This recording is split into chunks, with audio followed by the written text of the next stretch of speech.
세상에서 제일 행복한 사람은 누굴까요? 멋지고 잘나서 인기가 많은 사람일까요? 재물이 많고 명예가 높아 세상에서 성공한 사람? 꿈을 이룬 사람? 사랑하는 사람과 함께한 사람? 좋은 사람으로 인정받는 사람?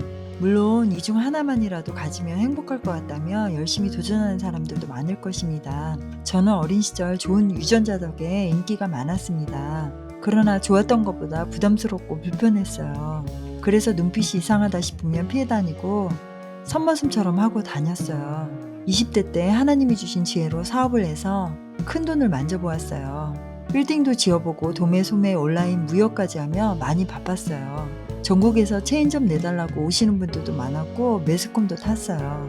그러나 돈을 보고 다가오는 사람들의 가식적인과 심지어 가족이나 친구들조차 진솔한 인간미를 느낄 수가 없어서 오히려 마음적으로 공허하고 힘들었어요. 사업하면 빌딩주가 되는 꿈을 가졌는데 3년 만에 빌딩을 지었지만 그것 또한 행복하지 않았어요.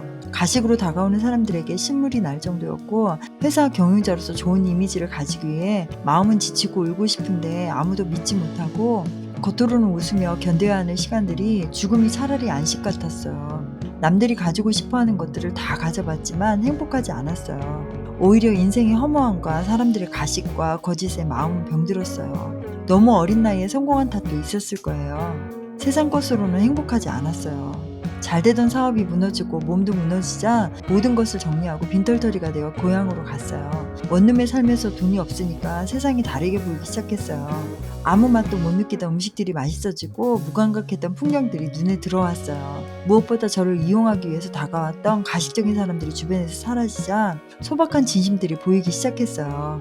공허하고 찬바람 불던 마음에 세상에 따뜻한 온기가 느껴지기 시작했어요. 물질적인 능력과 이용 가치가 사라지자 이용하려는 악한 자들의 포위에서 벗어날 수 있었던 거예요. 포식자들의 포위망을 벗어나자 소박하거나 순박하거나 나약하지만 진심의 마음이 느껴지는 사람들이 보였어요. 그것이 저에겐 큰 위로였어요.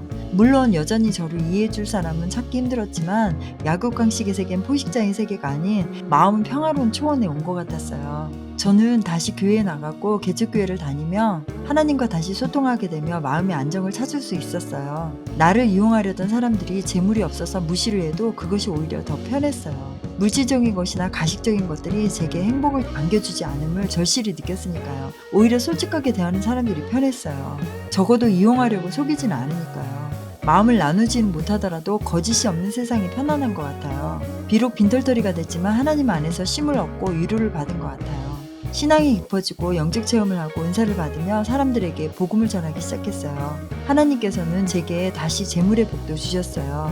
그러나 예전처럼 크게 확장하지 않고 오는 손님들에게 체험한 말씀을 전하기 시작했어요. 사람들의 고민을 들어주고 말씀으로 케어하고 영접시킬 때 기쁨이 가슴에 차올랐어요. 세상에서 모든 것을 가져보았지만 누리지 못한 기쁨이었어요. 하나님 안에서 평안을 찾았고 복음을 전하며 기쁨을 누렸어요. 가족에게조차 말하지 못하는 고민을 털어놓으며 제 손을 잡고 들어줘서 고맙다고 눈물을 흘리는 분들을 보면 가슴이 뭉클했어요. 그들에게 제가 체험한 말씀을 전해주면 기쁨으로 받으시고 위로와 힘이 되었다고 하셨어요. 제가 위로받고 싶었던 마음으로 들어드리고 전해드렸는데 오히려 제게 위로가 되었다는 말들을 하셨어요. 그때 진정한 행복에 대한 생각이 들었어요. 진심으로 마음의 소리를 들어주고 말씀으로 하늘에 좋은 에너지를 줄 수 있을 때 내 자신이 행복해짐을 알게 됐어요.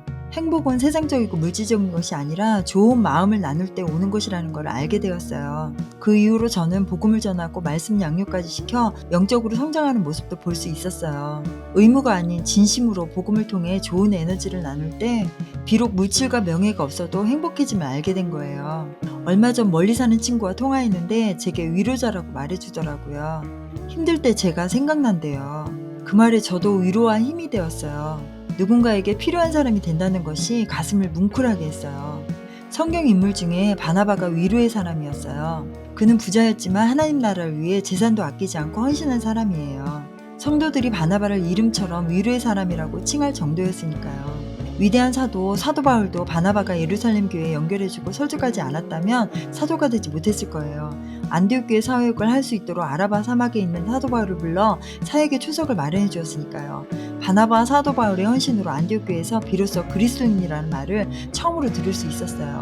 사도 바울과 함께 사역하고 선교여행도 같이 했지만 그의 조카 마가로 인해 사도 바울과 헤어져 따로 사역을 해서 성경에는 더 이상 기록이 없지만 바나바는 사도 바울을 세운 것만으로도 큰 사명을 감당한 인물이에요. 본인 자신이 큰 인물이 되는 것도 좋지만 아무것도 아닐 수 있는 사람을 바르게 세우고 이끌어주는 사람은 마음이 더 큰 사람 같아요. 저도 제가 드러나는 것보다 제가 케어해준 사람들이 잘 되는 모습이 더 행복하더라고요. 세상적인 복보다 마음의 축복이 더 행복하고 기쁨이 충만해지면 롤러코스터 같은 삶을 살고서야 깨닫게 되었네요. 성경에 세상을 바르게 이끄는 자는 하늘에서도 별처럼 빛난다고 해요. 하늘의 광채처럼 빛나지 않더라도 진정한 마음의 기쁨과 평안은 세상이 아니라 하늘이 기뻐하는 일을 할 때 주어지는 거니까요. 세상의 사랑은 주고받는 사랑이지만 하늘의 사랑은 아낌없이 주는 사랑이잖아요. 물론 좋은 마음을 나쁜 사람들에게 이용당하지 않게 분별력을 가져야겠지만요. 하늘이 주는 좋은 에너지를 나누며 사는 진정한 기쁨과 평안의 행복을 누리며 살 줄 아는 사람이 진정으로 행복한 사람인 것 같습니다. 감사합니다.